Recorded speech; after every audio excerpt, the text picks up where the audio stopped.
लेकिन उससे बढ़कर क्रूस में जो सेवा किया है, अभी तक जो शब्दों को हमने सुना, कितना गहराई बात है।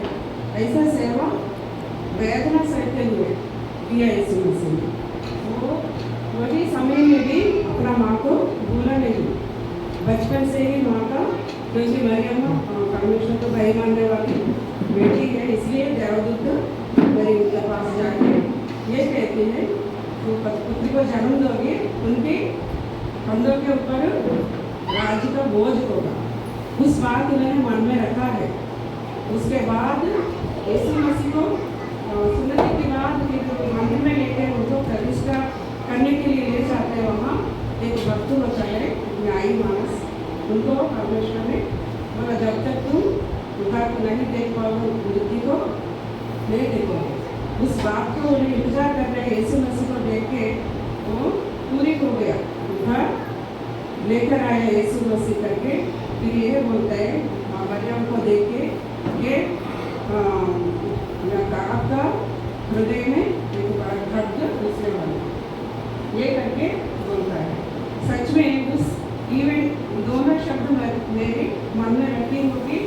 ऐसे परवरिश किया यीशु मसीह को भी भाई के साथ, उसके साथ साथ उनका भाई लोग को भी उन्होंने सिखाया। यूसुफ भी एक न्यायी मानस है, वो भी अपने बच्चों को अच्छे मार्ग में सिखाया होगा। लेकिन उन लोग ने बाकी जो मरियम यूसुफ द्वारा संतान है, उन्होंने इतना नहीं फॉलो किया। लेकिन मेरी हमेशा यीशु मसीह को फॉलो करके आई। उनको एक मदर का सपोर्ट देते हुए ये पूरा दुनिया को उधार लाने वाला है। लेकिन उन्होंने इतना इमेज नहीं किया इनका इतनी भयंकर ताड़ना होगा।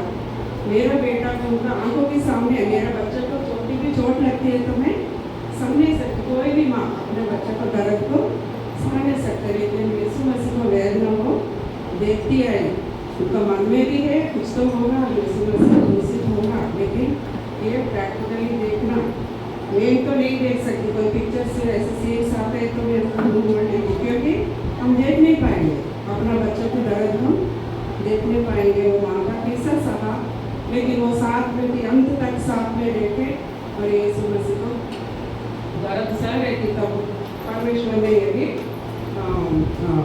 बात कह के उन्होंने अपना जिम्मेदारी निभाया। फर्स्ट उनको उबे किया। परमेश्वर ने जो दिया है में जाकर हमने एशिया 53 में पढ़ा है, उनको वेदना को देखकर परमेश्वर को तृप्त हो गया, क्योंकि वो अनेक लोग को नहीं फिराएगा दुनिया में से, उनको उद्धार देगा करके पिता ने अपना मुंह साइड रख के वेदना देने के लिए छोड़ दिया है। वो काम पूरी कर दिया है।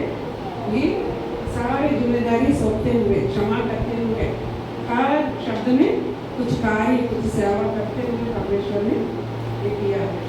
तो यूहन्ना भी यीशु मसीह को विश्वास योग्य आदमी को, सभी शिष्यों से यीशु मसीह उनको ज़्यादा प्यार करते थे। उनके ऊपर कॉन्फिडेंस है यीशु मसीह को, ये जरूर मेरी माँ को संभाल सकता है।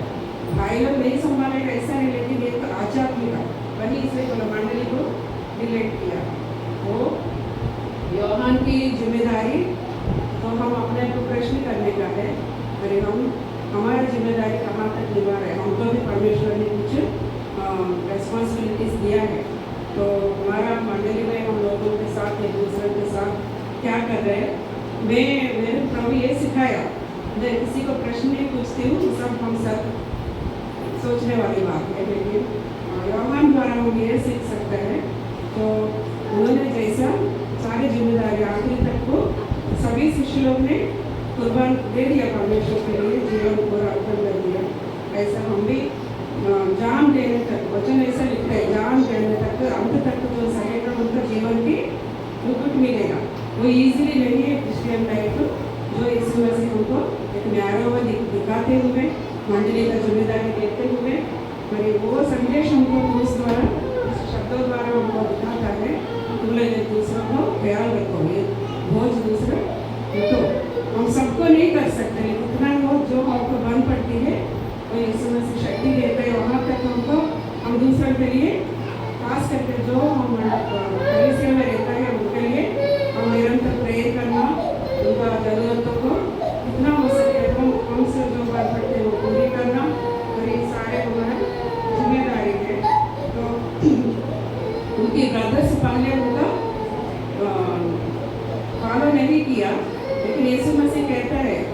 प्रेफरेंसेस नहीं बताएंगे, लेकिन एक बार मिलने आते हैं तो भीड़ होती है, उन लोग को मौका नहीं मिलता।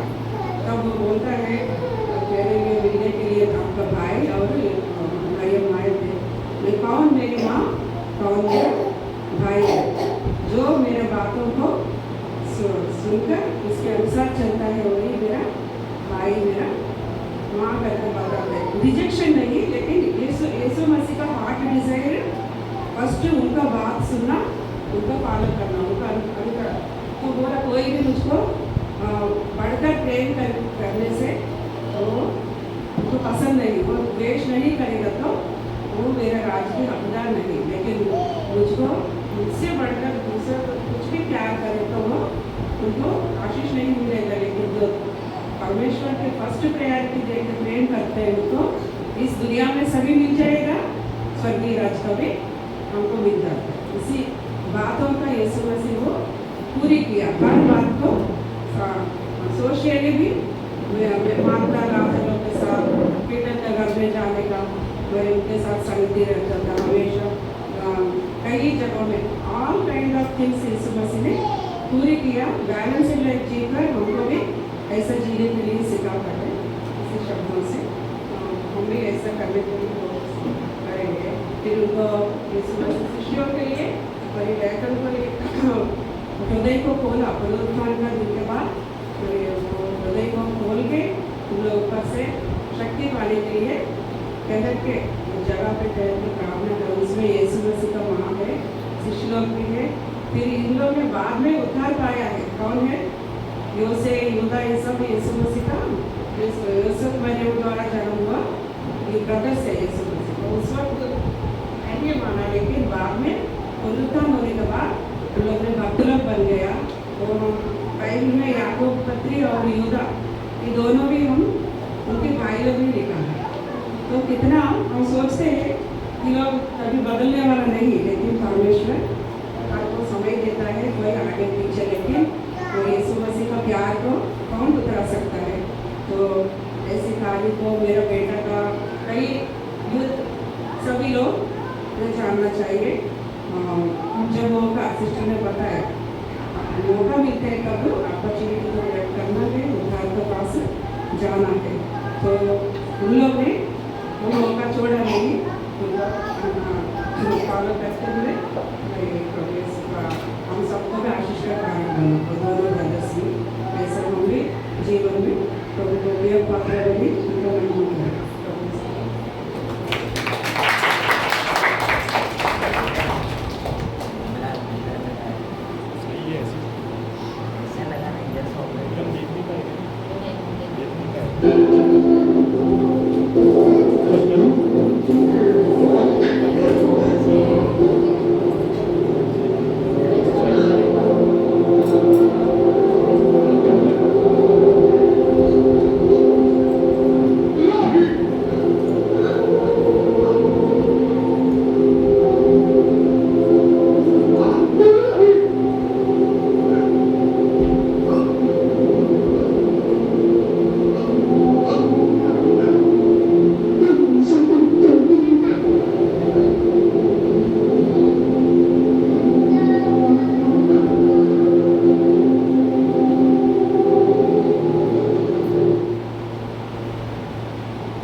तीसरे पहर के निकट यीशु ने बड़े शब्द से पुकार कर कहा, एली एली लमा सबक्तनी, अर्थात हे मेरे परमेश्वर, हे मेरे परमेश्वर, तूने मुझे क्यों छोड़ दिया।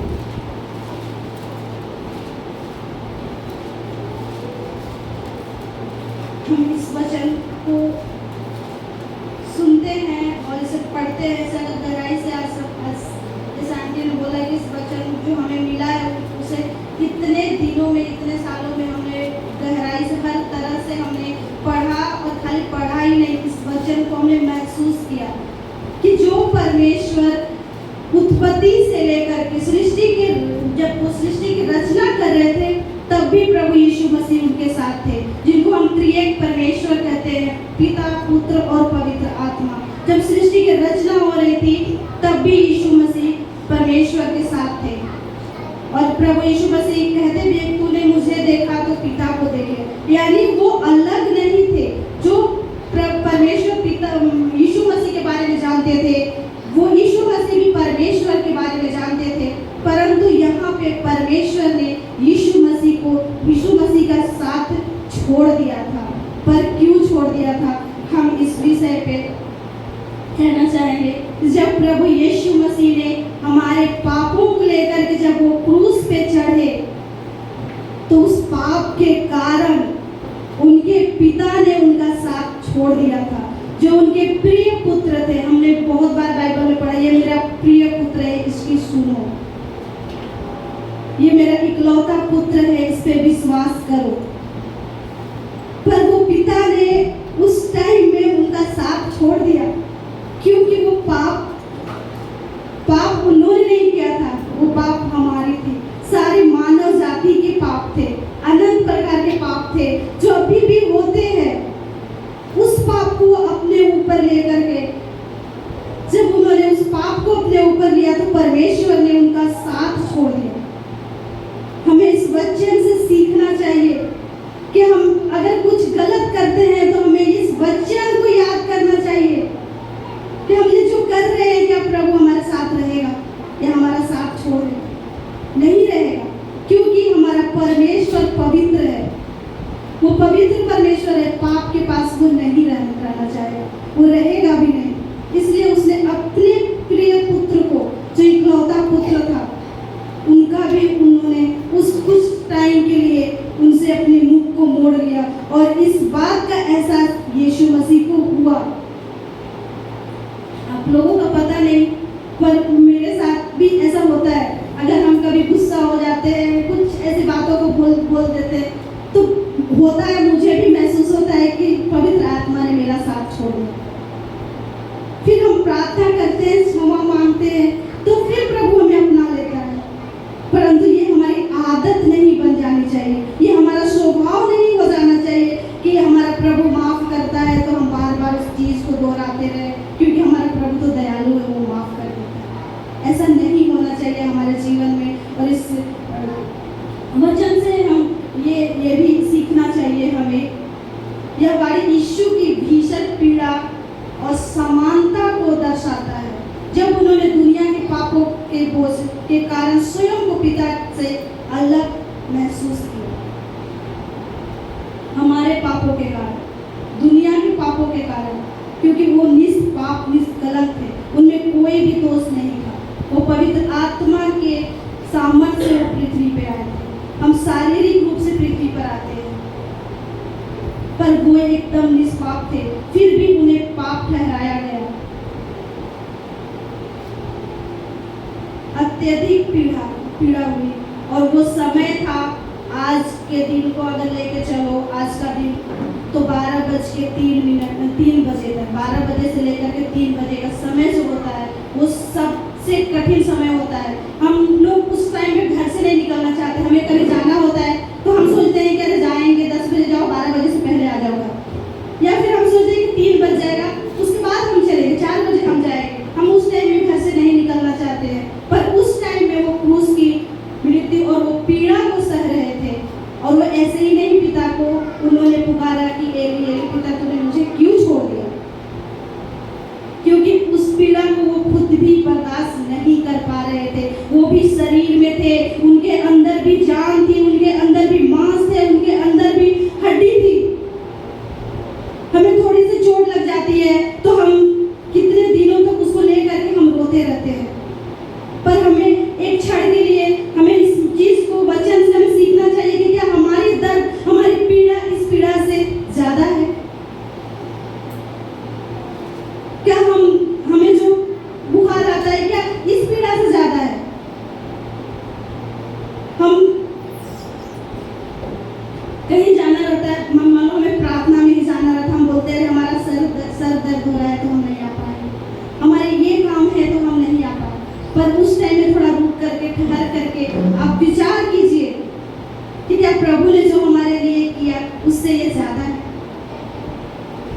2 घंटे देना हमारे लिए क्या ज्यादा टाइम है?